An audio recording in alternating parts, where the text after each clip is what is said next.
Olá, começa agora mais uma edição do Tela 1. Confira os destaques de hoje. Universidade Positivo recebe etapa de Jogos Estudantis. Saiba curiosidades do Bosque do Papa. O Bosque recebe em média 10 mil visitantes por mês. Pessoas do mundo inteiro vêm para Curitiba para conhecer o Memorial da Imigração Polonesa. E ainda estreia hoje o quadro Tela 1 Games. Eu sou Daiane Nogosek e apresento o Tela 1 desta terça-feira, dia 1º de outubro.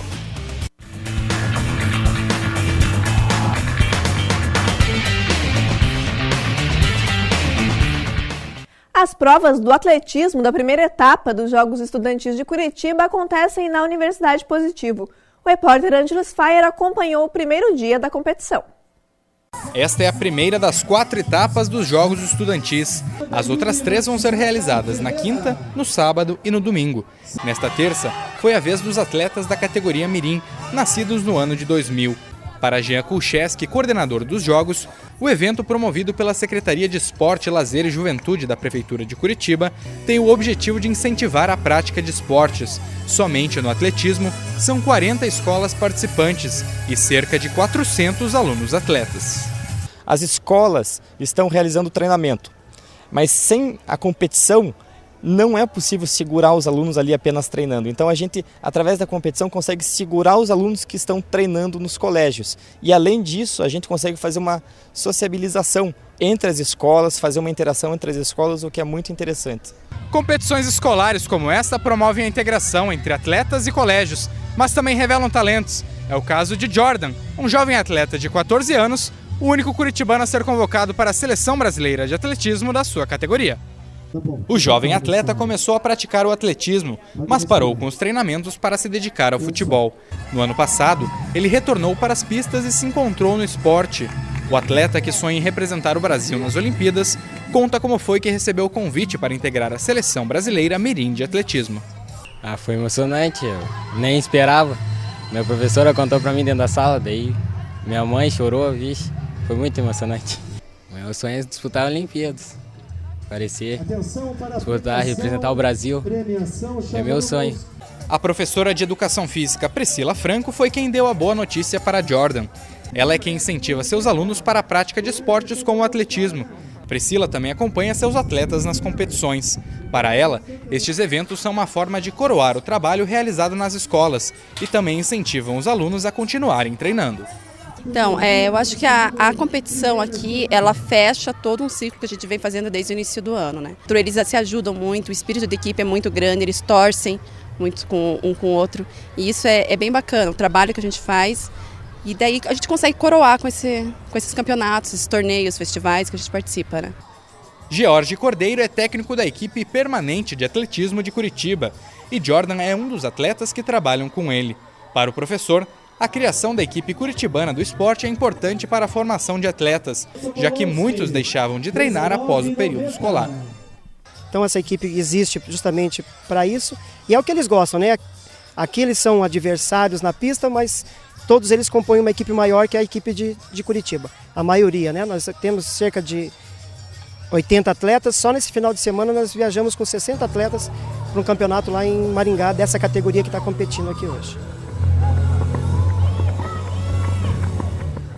Acontece amanhã uma reunião pública para discutir o projeto 383 de 2013, apresentado pelo governador Beto Richa, que cria a empresa E-Paraná Comunicação para produzir o conteúdo da rádio e TV educativa do Paraná. O objetivo da reunião é debater alternativas para uma TV e rádio pública que atenda aos interesses da sociedade e que respeite os seus trabalhadores. O encontro será na Assembleia Legislativa do Paraná, na Sala das Comissões, a partir das 9 horas da manhã. Para mais informações, entre em contato com o Sindicato dos Jornalistas do Paraná, pelo telefone 3224-9296. E como será que fica o tempo nessa quarta-feira? Em Curitiba, a mínima será de 14 e a máxima de 22 graus. Já o litoral paranaense apresenta a mínima de 18 e a máxima de 23 graus. Começa hoje um novo quadro do Tela 1, o Tela 1 Games. Toda terça-feira, Maximilian Rox vai trazer as novidades do mundo dos games. Neste primeiro episódio, ele comenta um dos jogos de luta com melhor crítica do ano.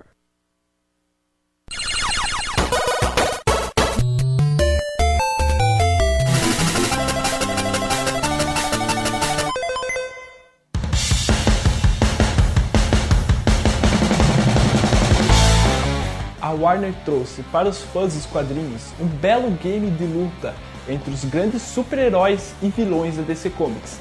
Produzida pelos mesmos diretores do Mortal Kombat, o game reúne elementos que agradam os fãs impacientes por uma boa briga entre Coringa, Batman, Superman e todos os outros personagens da editora. Uma boa briga para salvar a cidade sempre vai acabar com alguns prédios destruídos. Essa parece ser a regra quando você batalha com superpoderes. Em Injustice Gods Among Us, lutamos com os heróis da Liga da Justiça em uma dimensão onde o ditador é ninguém menos que o próprio Superman. Nessa trama quase cinematográfica, o jogador poderá lutar sozinho ou contra adversários humanos em partidas locais ou pela internet. Tudo acompanhado de um ótimo trabalho de dublagem para o português. Você me trocou? Me fez... Lois, meu filho... Primeiro Krypton, agora Metrópolis. As pessoas que você ama costumam mesmo explodir, não é? Superman, não! O game ainda traz alguns conceitos inéditos aos que já estão acostumados com o gênero de luta. Por meio de golpes especiais, podemos lançar o oponente pelas paredes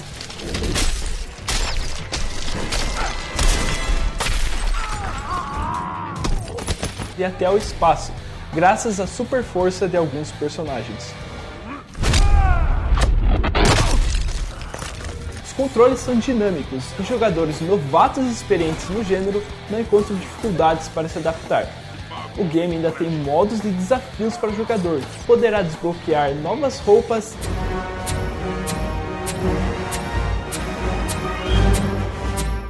itens e imagens conforme participa das brigas.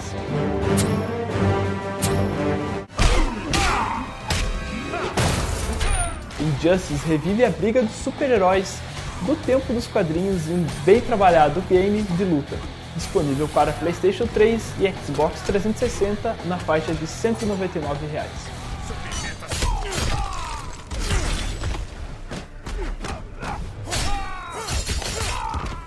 Linda, não é? A lua? Ou a luz dela refletindo na sua careca? Que bom que quis me ver. A reunião desta terça-feira da CPI dos Pedágios da Assembleia Legislativa do Paraná foi marcada pela presença do ex-governador Jaime Lerner. Ele defendeu que a criação do pedágio foi benéfica para o Estado e que era preciso na época para a recuperação das estradas que estavam precárias. Lerner também falou que os aditivos realizados nos contratos foram necessários. Sobre os altos valores faturados pelas empresas apontados pelo Tribunal de Contas da União, Lerner disse que saiu do governo há muitos anos, mas que esta questão deve ser apurada. Segundo o deputado que propôs o convite ao ex-governador, Alceu Maron Filho, do PSDB, Lerner passou informações que podem ajudar na base do relatório final da comissão. O repórter Bruno Centoni foi até o Bosque do Papa trazer algumas curiosidades desse belíssimo ponto turístico de Curitiba. Confira. O Papa é pop, o Papa é pop. O pop não poupa ninguém. O Papa levou um tiro a queima-roupa. O pop não poupa ninguém. Inaugurado em 1980, logo após a visita do Papa João Paulo II a Curitiba, o Bosque do Papa, como é popularmente conhecido, é um dos pontos turísticos mais tradicionais da capital paranaense. O Papa é pop, o Papa é pop. O bosque recebe, em média, 10 mil visitantes por mês. Pessoas do mundo inteiro vêm para Curitiba para conhecer o memorial da imigração polonesa. Apesar disso, a maioria dos curitibanos não conhece a história do ponto turístico.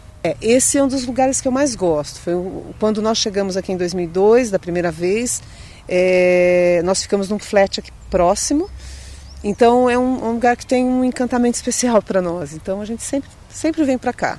O Bosque João Paulo II envolve uma área de 48 mil metros quadrados, onde existia uma antiga fábrica de velas. O bosque inclui uma reserva de mata atlântica com mais de 300 araucárias. O Bosque do Papa fica localizado no centro cívico, ao lado do Museu Oscar Niemeyer, mais conhecido como Museu do Olho.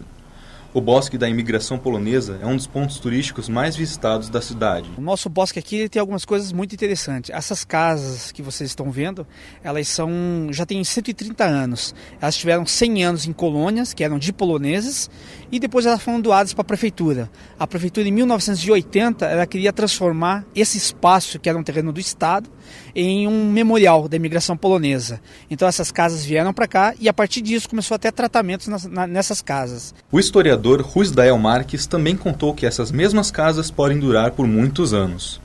E tem algumas curiosidades nessas casas. Uma delas é que elas não têm pregos, elas são apenas encaixadas, que é uma curiosidade muito bacana. Não é exclusivo só dos poloneses, né, porque os europeus já faziam isso há 150, 180 anos atrás, por causa da ferragem. A ferragem era muito difícil nessa época. Então, isso é uma das curiosidades. A outra, que é bem interessante, é a madeira, que é a araucária, o pinheiro do Paraná.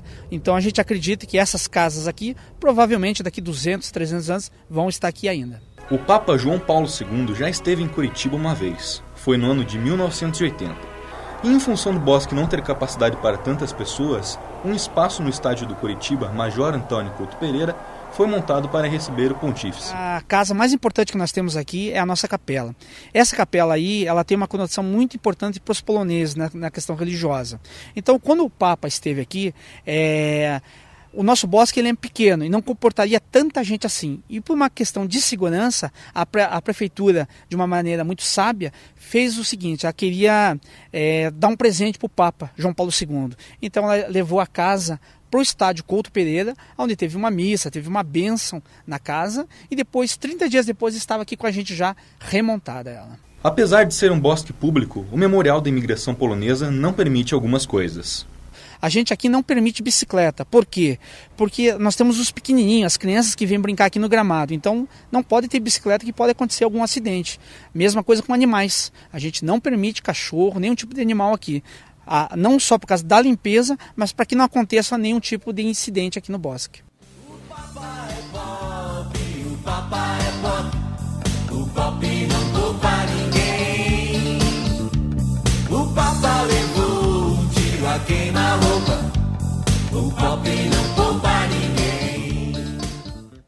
E o telão de hoje termina aqui. Para entrar em contato ou mandar sugestões, envie e-mail para tela1@up.com.br. Obrigada pela companhia e até a próxima.